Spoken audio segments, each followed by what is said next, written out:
Hello. What is up? This is your buddy alertwolf to bring you another manga review.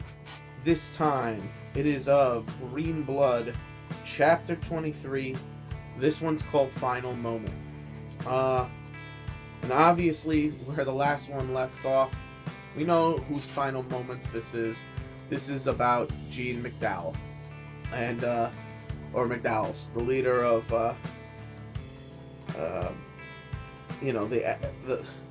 the now defunct Gravediggers. And basically, the crowd is hollering and chanting for his blood, and they're about to hang him. And the police are hunting down and killing any and all gravediggers that are left.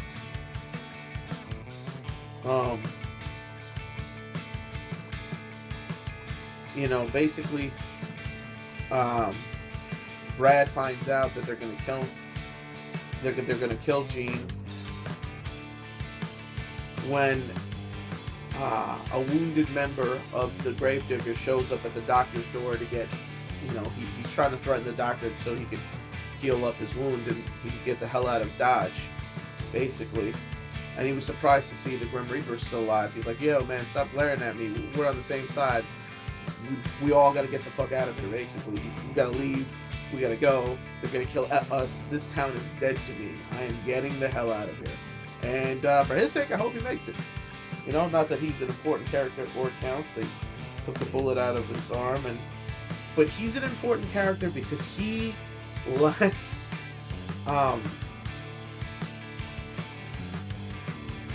he basically lets... sorry. Brad know who's the mastermind behind this whole thing. And he's like, what do you mean? He's like, well, it's hard to believe a month ago this guy came in and he played Kip like a puppet master, and he's the one who sold him the Gatling gun.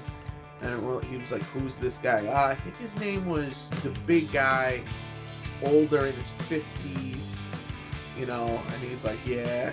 And he's like, I think his name was King. And the look on Brad's face is just priceless. It's holy shit, this is my dad's doing. I'm gonna kill this motherfucker, basically. I mean, I'm sorry guys. For some reason I am cursing a lot in this review. And just I don't know why, I just am. But and there's a great panel of Edward King with the Gatling gun on a horse. I believe this is the sleeve cover art for the volume. Because I would tell you to take a look at my page and my homepage or whatever on this thing. Because I used to have a picture of it up as my thumbnails of the stuff I was doing. As part of my background. But since I accidentally switched over to the new style of homepage, I don't have that option anymore. I say accidentally. What happened was I was clicking on things to bring back when I was bringing back my channel, and I clicked on it by accident. I tried to hope it didn't go through. I tried to stop it, but it had gotten through, But whatever. I mean, there's nothing that bad with the way the new screen looks. It's just that I would like to have added a background. That's all. Anyway, that's way off the subject. But he has an interesting talk with the leader of Iron Butterfly. He's like, oh, he came to see me, and he's like, yeah, I just wanted this to etch in my memory. He's like, yeah, you've been lining your pocket. How much money have you been giving Ed? And he's like, what? And he basically calls him out. Gene's no fool. And he basically says, I know this is all you're doing. He's like, what are you trying to say? I'm the mastermind behind this whole thing? I lost 87 men. And he's like, yeah, about that.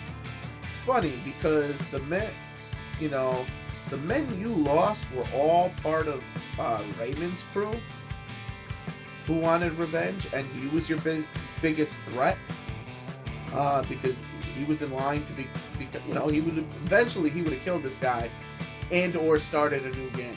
So, and he's like, and you managed to, you know, you managed to make sure that my gang was annihilated in the process, right? Was that the deal? So, two birds with one stone, all your enemies are dead. And he's like, and you know, this dude's astonished that he was able to fucking figure him out in like a few seconds. Well, not a few seconds, but just figure him out. He's like, but don't worry, man, because I'm leaving. I'm entrusting you, even though I'm leaving.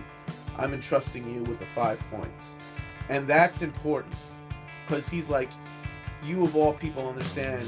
You know, he's like, even a piece of shit like you has to love this place. You know. Has to have some love for this place. And he's like basically he's saying, what was the line he used? So, yeah, he's like, and you understand why this place is necessary, so protect it. You know, and that's pretty cool. Even to his, I mean, he hates this guy, but at least he understands him. And they read off the list of his crimes. And he's like, if they're gonna kill me, you know, and he's like, kill me for my real crimes, which are, you know, and Brad basically that he hadn't been able to rein in Edward. He never got his son to stand on his own 2 feet. And you see a picture of his son cowering somewhere, and he turned, and Brad and Luke are in the crowd at this point, and he turned Brad into the Grim Reaper, and that was one of his big regrets of life. Please, and then he says out loud, "Please forgive me." And you almost got a Whitebeard moment there for a second, because you knew a great man was being killed, and then they show him like dangling and in motion, and Brad's inner thought was, you know, boss, I never hated you.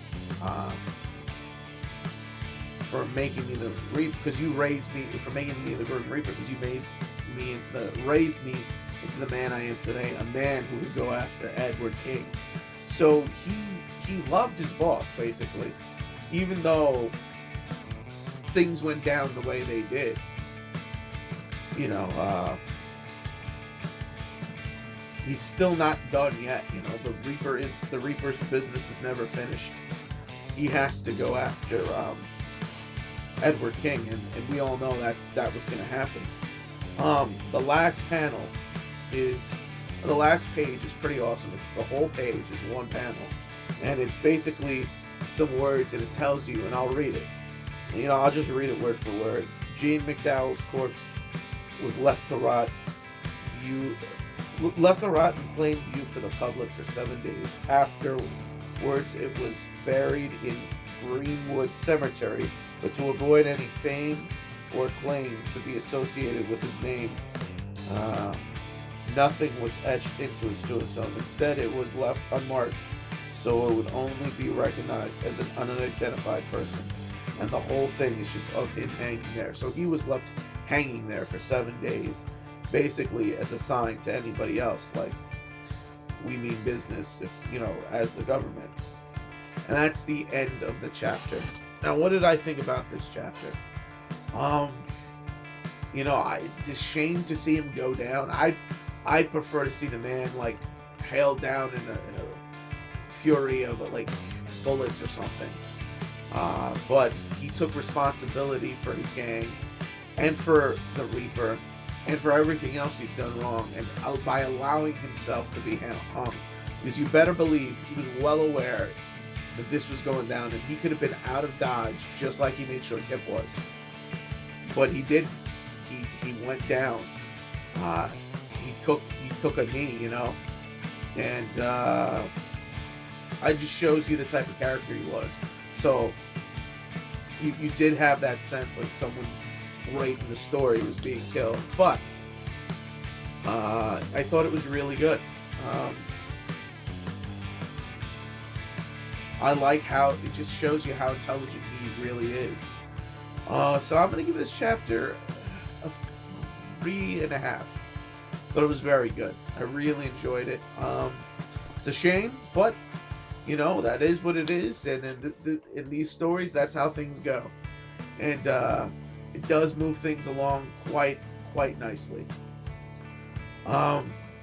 So that being said, I guess as far as Green Blood's concerned, it's currently on, I believe it's currently on hiatus. So when it returns, and I believe it, I don't know if this is the end of the volume, but it's pretty close to it. I'll start reviewing it again, but I figured I'd just catch up on what I missed.